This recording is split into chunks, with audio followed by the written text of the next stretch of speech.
لوگوں کو ہم نے یہ ذمہ داری دی کہ یہ کرائسس مینج کیسے کرنا ہے، ان یہ جو ہے مجھے تو اس کے اوپر سوالیہ نشان نظر آتا ہے۔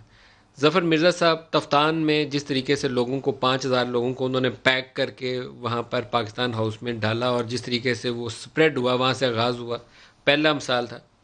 دوسری مثال آئی کہ اتنے پیک کرائسس کے اوپر تبلیغی جماعت آپ نے اجتماع ہونے سے پہلے ان لوگوں کو انگیج کیوں نہیں کیا؟ پھر تیسرے ڈی جی خان والی فیسلٹی بنائی تو ڈی جی خان کی فیسلٹی کے اندر جا کے ایک ہال کمرے کے اندر آپ نے 60-70 لوگوں کو ڈال دیا۔ اب ان کے اوپر تازہ ترین یہ ہے، یہ ہمارے پاس وہ آج کل سرکولیٹ کر رہا ہے، کوئی ینگ ڈاکٹرز نے ان کے اوپر ایک لمبا سی ایلیگیشن لگا دی ہے۔ ہم نے جن لوگوں کے ہاتھ میں یہ اختیار دیا ہے، کیا وہ کمپیٹنٹ ہیں؟ دیکھیے، افراد پہ بات کروں گا تو برا سا لگے گا، میں پالیسی پہ بات کر لیتا ہوں۔ جواب آپ کے سارے دے دوں گا مگر پالیسی کے نقطۂ نظر سے دے دوں گا۔ آپ نے جب سوال پچھلا ختم کیا تو پاکستان کارڈ کی آپ نے بات کی کہ ہمیں پاکستان کارڈ کھیلنا چاہیے۔ اب میں آپ کے سامنے پیش کرتا ہوں کہ پاکستان کارڈ کیا ہے پالیسی کے حوالے سے۔ اس وقت حکومت کی پالیسی بغیر کہے جو ہے وہ ہرڈ امیونٹی کی ہے۔ ہرڈ امیونٹی کیا ہے؟ ہرڈ امیونٹی یہ ہے کہ موت جو ہے وہ اللہ کی رضا ہے اور لوگوں کو ہو ہی جانی ہے، پہلے بھی ہونی ہے، بعد میں بھی ہونی ہے، ابھی ہو جائے۔ یعنی ہم اس لاک ڈاؤن کو نرم کر دیتے ہیں، جنہیں مرنا ہوگا وہ اللہ کی رضا ہے، مر جائیں گے، اللہ کرے کہ وہ بہت کم شرر ہے اور ہم بھی دعا گو ہیں، لیکن جو بچ جائیں گے ان کو معیشت کا پہیہ آگے چلانا چاہیے۔ یہ ہے حکومت کی پالیسی، جسے وہ بار بار کہہ رہے ہیں کہ ایلیٹ اس کے خلاف ہے۔ لیکن آپ کو ہرڈ امیونٹی کی جو پوری نمبرز ہیں اس کے آپ کو یہ پتہ ہے کہ کتنے لوگ ہاسپٹلائز ہوں گے؟ میں ابھی آپ کو بتا دیتا ہوں، میں اسی وجہ سے آپ کو کہہ رہا ہوں، ایک نمبر ہے، جی پریسائز نمبر ہے۔ جی دیکھیے، اگر آپ یہ مان لیں، if you just take 5% of the population، آپ ایسا کیجئے کہ آپ یہ کہیے کہ 70% جب آبادی 60 سے 70% کو یہ وائرس افیکٹ کر دے گا تو ہرڈ امیونٹی آئے گی۔ تو آپ پاکستان کا جس کی 220 ملین کی آبادی ہے، اس کا 60 یا 70% آپ گن لیں تو آپ کو 150-160 ملین لوگوں کو جب یہ وائرس لگ جائے گا تو ہرڈ امیونٹی آ جائے گی، آنی شروع ہو جائے، یعنی آ جائے گی، 60-70% پہ آ جاتی ہے۔ اب آپ یہ اپنے گمان میں لے آئیں کہ اس کی صرف 1 یا 2% ہے مورٹیلٹی۔ اب آپ 170 ملین لوگوں کے اندر سے 1% نکال دیں تو آپ کو ابھی جواب مل جائے گا کہ کتنے لوگ اس کی زد میں آ سکتے ہیں اگر یہ پالیسی آگے بڑھے۔ اور آپ یہ دیکھیے کہ پوری دنیا کی پالیسی یہ ہے کہ جب وائرس بڑھ رہا ہوتا ہے تو وہ لاک ڈاؤن لگاتے ہیں، جب اس کی کمر توڑ دیتے ہیں وہ گھٹنا شروع کرتا ہے اور بہت گھٹ جاتا ہے، جیسے کہ اسپین میں ہوا، اٹلی میں ہوا، فرانس میں ہوا، یونائٹڈ کنگڈم کر رہا ہے تو وہ کھولنا شروع کر دیتے ہیں۔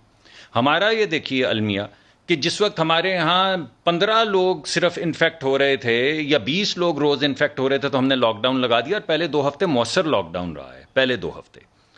اور جس وقت ہمارے ہاں 700 سے 800 اور آج کل 1200 لوگ روز انفیکٹ ہو رہے ہیں تو ہم نے لاک ڈاؤن کھول دیا۔ ایک دن 1500 میں، ایک دن 1700 میں، اور عام خیال یہ ہے کہ اس ہفتے میں 2000 کو بھی کراس کر سکتے ہیں۔ جب ہم نے لاک ڈاؤن لگایا تو اس وقت روز کی 1 موت ہو رہی تھی، آج دن میں 30 سے 35 اموات ہو رہی ہیں تو ہم نے لاک ڈاؤن کھول دیا۔ آپ بتائیں یہ الٹی گنگا نہیں ہے تو کیا؟ لیکن اب یہ کیا کریں؟ 8 ہفتے میں بتاتا ہوں 8 ہفتے میں لوگوں کو دیا کیا ہم نے؟ جی میں بتاتا ہوں۔ انڈیویجول چیریٹیز میرے نقطۂ نظر سے پالیسی ڈیبیٹ کے اندر میرا نقطۂ نظر کیا، میں یہ چاہتا ہوں، جو بار بار ہر پروگرام میں کہہ رہا ہوں کہ ہمیں ایک 8 ہفتے کا مؤثر، ہاف پریگننٹ نہیں، مؤثر لاک ڈاؤن چاہیے تھا۔ دنیا کے ہر ملک نے 6 سے 8 ہفتے میں کمر توڑ دی اس وائرس کی، ہم کیوں مختلف ہوتے؟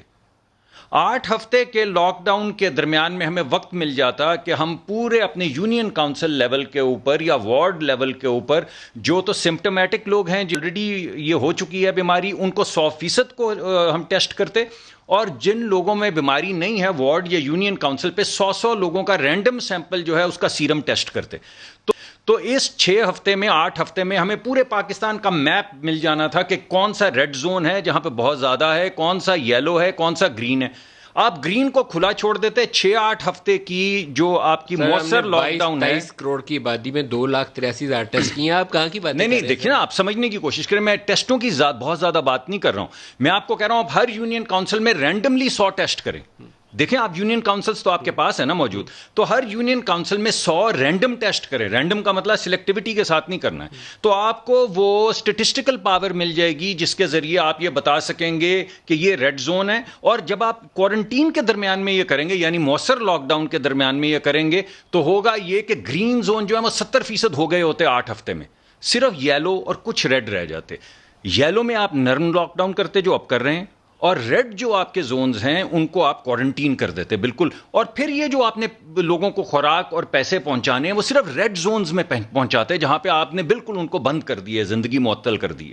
یہ ایک مؤثر پالیسی تھی. اب میں اس نقطۂ نظر کو اگر بڑھاؤں تو کیا میں پاکستان کارڈ نہیں پلے کر رہا؟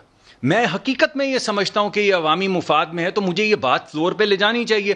میں اپنے دوست جو ہیں ولید اقبال صاحب, یہ بہت پڑھے لکھے آدمی, ان کے سامنے یہ پیش کروں گا. یہ تنقیدی جائزہ میری پالیسی کا لیں گے, میں تنقیدی جائزہ ان کی پالیسی کا لوں گا, تو بات کچھ بہتری کی طرف آگے جائے گی.